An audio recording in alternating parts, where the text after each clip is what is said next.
민주당 관계자의 표현을 빌리자면 조국 전 대표가 오늘도 눈치 없이 마구 움직이고 있는 것 같습니다.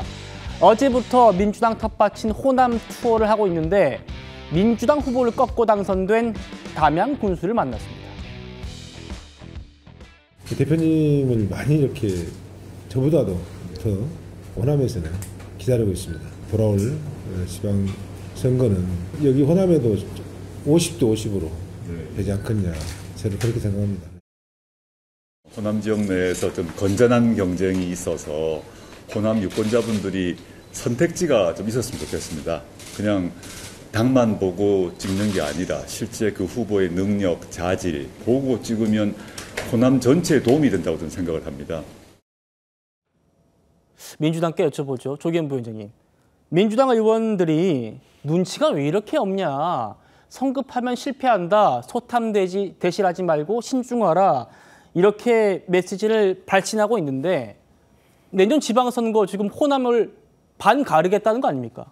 그러니까 민주당 의원들 관계자의 발언을 보면 뭐 조국 대표를 걱정하는 것 같지만 지금 사실 매우 불편한 상황입니다. 예. 이번에 호남행 같은 경우에도 사실은 이번에 사면 복권되는 과정에서 탄원을 해주고 이 사면 복권 요청을 정부에 내준 종교계 인사들을 만난다는 거지 정치 행보로 해석되는 것을 좀 경계하는 듯한 메시지였는데 죄송합니다. 이렇게 대놓고 정철원 이 군수 만나지 않습니까? 이 정철원 군수는 보궐선거에서 카메라까지 대동하고 만나잖아요. 지금. 그러니까요. 민주당과 경쟁에서 이겼고 최초의 1호 기초단체장입니다. 상징하는 바가 크죠. 내년 지방선거를 호남을 중심으로 치르겠다는 노골적인 메시지를 낸 거니까 예. 본인이 하신 말씀하고 또 다르고 그리고 뭐 경쟁하겠다. 특히 호남에서 이 메시지이기 때문에 매우 불편한 겁니다. 그러면 아직까지 이 정부와 민주당 지지율이 사면복권 이후에 하락하는 데 있어서는 이 사면복권의 영향이 컸다는 건 지금 뭐 여론조사를 통해 다 확인하고 있다고 하면 적어도 이 여파가 가실 때까지는 조금은 더 신중한 행보를 해달라는 요청이 민주당 안에서 계속되고 있었는데 그것보다는 본인과 조국 혁신당의 정치적 그 기반을 확대하는 게 급한 마음을 계속 드러내고 있는 것 같습니다. 근데 걱정하는 것처럼 이게 과연 지난 총선만큼 이 호남에서 영향력을 행사할 수 있을지도 의문이고 이런 성급한 행보가 네. 오히려 지역 내 호남 지역에서도 반감을 일으킬 수 있는 측면도 분명히 있습니다. 아마 이번 행보를 통해서 그런 부분을 확인했다면 민주당의 이 고언은 경쟁해야 되기 때문에 자중하라는 정도가 아니라 실제 조국 전 대표에 대한 평가는 이재명 대통령에 대한 평가로 바로 연결이 되기 때문에 예. 그런 부분에 대한 신중한 행보를 요구하는 진짜 충정 어린 고언이다. 이런 부분을 좀 조금 한 번 더 고려하시는 게 어떨까 하는 말씀을 드리고 싶습니다. 예. 내년 지방선거를 앞두고 여권이 한번 뭉쳐보자 이런 취지의 특별 사면이었는데 보신 것처럼 호남을 지금 반가르겠다라고 얘기를 하고 있어가지고 오늘 친문계 핵심 중에 한 명이죠. 육선의 조정식 의원도 조 전 대표 향해서 이렇게 일침했습니다. 그 대통령께서 참 고심을 많이 하셨다고 저는 봐요. 이런저런 여론도 있었지만 그걸 무릅쓰고 조국 전 대표를 사면 결정을 하신 거거든요. 예. 저는 그 조국 전 대표께서 대통령의 이런 마음을 좀 헤아리셔서 보다 좀 차분하게 좀 행보를 하셨으면 좋겠어요. 차분하게 하시면서 다 인사하실 수 있잖아요. 김영주 의원님. 네. 저렇게 말하는데도 마치 민주당 조정식 의원 보라는 듯이 SNS에 이렇게 또 올렸습니다. 광주 시내에 걸렸다 이런 현수막들이 하면서 조국 사면들 내가 기다렸다. 가족 품으로 이게 광주 정신이다. 이런 플래카드들을 쭉 했어요. 다음이요. 그러면서 자숙하는 게 내 역할이 아니다.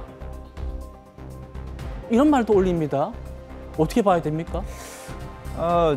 조국 대표가 자기 스스로 현수막을 많이 올렸는데요. 그것이 바로 답입니다. 이재명 대통령이 자기를 풀어준 이유가 더 이상 저런 현수막 계속 걸고 있는 게 민주당의 부담이 되기 때문에 풀어준 겁니다. 이제 조국을 풀어줌으로써 더 이상 광주 시내에 저와 같은 조국 혁신당을 집중하게 되는 그런 현수막이 더 이상 걸리지 않게 하겠다. 그게 이재명 대표의 수예요. 이제부터는 조국 전 대표가 전국을 돌아다니면서 최소한 이재명 대통령 욕을 할 수는 없습니다. 민주당 욕할 수 없어요. 그와 같은 견지. 또 하나 조국 대표가 모르는 게 있습니다. 지방선거까지는 조국 혁신당 줍니다. 호남의 많은 국민들이. 예. 그러나 총선에서 조국 혁신당을 들여다보지 않는다는 사실은 정확하게 알아야 될 부분입니다. 큰 정치 속에서의 전체 우리 대통령과 같은 당으로 가는 것이고 지방선거의 경우에는 이놈이나 저놈이나 내 새끼라는 생각을 갖고 있어요. 그것이 자기들 나름대로는 조국 혁신당이 굉장히 많이 배가 되는 것처럼 착각을 할 수 있지만 전혀 그렇지 않다는 생각. 그런 것은 조국 대표가 한번 좀 곱씹어 봐야 될 대목이다. 저는 그렇게 봅니다. 알겠습니다. 민주당에서는 대통령 마음 좀 헤아려 가지고 차분하게 좀 행동하시라 이러는데도 호남 민심은 나다, 광주 민심은 나다 이런 얘기를 하고 있는 거죠. 조국 사면 이후에 조국 혁신당의 목소리가 부쩍 커졌다면서 어제 국회에선 이런 말싸움도 갔습니다. 이게 국회가 맞습니까? 맞아요. 조국 사면 되니까 목소리 커지지 마시고요. 원래 목소리가 커요. 목소리가 안 좋지 뭐가 커. 못하는 사람도 많습니다. 이현정 의원님, 네. 조국 사면도 했다고 목소리 커지냐? 나 원래 목소리 크다. 뭐 이런 공방이에요? 근데 민주당이 조국 전 대표가 염치가 없다는 거 몰랐을까요? 당연히 눈치 없다는 거 당연히 알고 있었지 않습니까? 그동안 행보를 쭉 보시면 알지만 조국 전 대표 저런 거 상관 안 합니다. 그리고 본인 할 바를 하는 거예요. 그건 이미 뭐 알고 있던 진제 와서 알았다는 듯이 이야기를 하는데 그야말로 조국 전 대표를 몰랐던 거 아닌가 싶습니다. 그러니까 결국은 뭐 이제 민주당 입장에서는 어쨌거나 지금 사면해 줬기 때문에 감당해야 될 상황이죠. 절대 그만 안 들 겁니다. 왜냐 본인은 그동안 8개월 동안 살면서 계속 아마 이거를 생각하고 앞으로 뭐 해야 될지를 아마 생각했을 겁니다. 나오자마자 지금 다 하고 있잖아요. 그러니까 그런 것들은 아마 이제 민주당 입장에서 보면 결국 이제 조국 전 대표를 몰랐거나 아니면 이제 앞으로 어쩔 수 없는 그런 상황이 아닌가. 그래서 아마 조국 혁신당 의원들이 그동안은 조금 잠잠해 있었는데 아무래도 이 힘을 많이 얻고 있는 것 같습니다. 결국 이게 이제 지금 지방선거에서 어떤 결과가 나타날지 내부적으로는 아마 민주당과 합당을 원하는 사람도 꽤 있다고 그래요. 예. 근데 그거는 뭐 아마 당분간은 좀 몸집을 더 키워서 지분을 더 얻어내려고 하겠죠.